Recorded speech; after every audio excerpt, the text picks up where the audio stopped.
Susundin ng Malacanang ang magiging desisyon ng Korte Suprema kaugnay ng issue sa Disbursement Acceleration Program o DAP.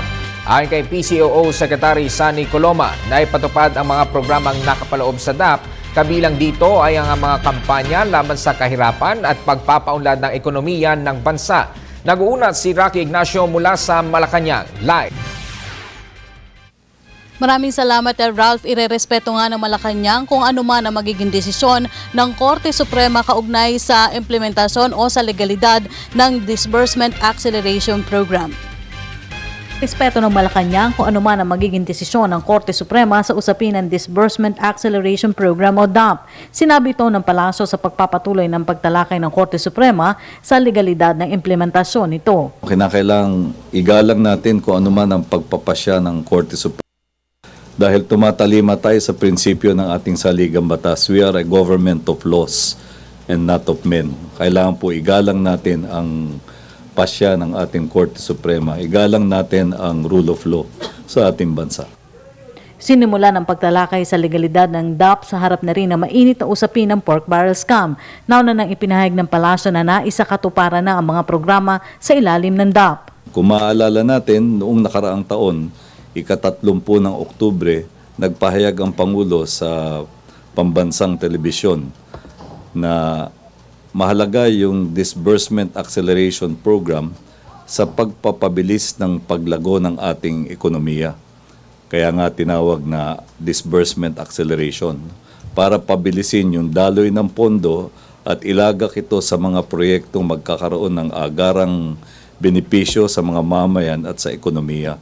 At mismong ang World Bank ang nagkumpirma na dahil lamang ito ay nadagdagan ng 1.3% ang ating GDP growth simula noong last quarter of 2012 na kung kailan ay inumpisahang maipatupad itong programang ito.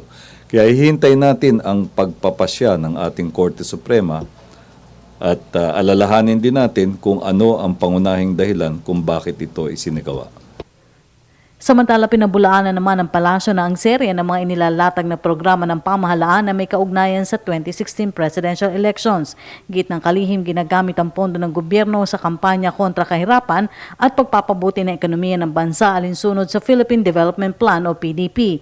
Sa katatapos ng pulong ng NEDA, inaprubahan ni Pangulong Aquino ang mahigit 62 bilyong pisong proyekto sa larangan ng infrastruktura, transportasyon, maayos na water supply at modernisasyon ng Jose Fabella Hospital. The government resources are being used in the campaign to ensure sustainable and long-term economic growth as well as inclusive growth in accordance with the objectives of the Philippine Development Plan. You can check against the updated PDP matrix and all of the projects are aligned with the main thrusts of the PDP. At yan po ang ating pag-uulat mula dito sa Malacanang sa tulong ng RTVM. Ako po si Rocky Ignacio para sa Telebisyon ng Bayan. Maraming salamat, Rocky Ignacio.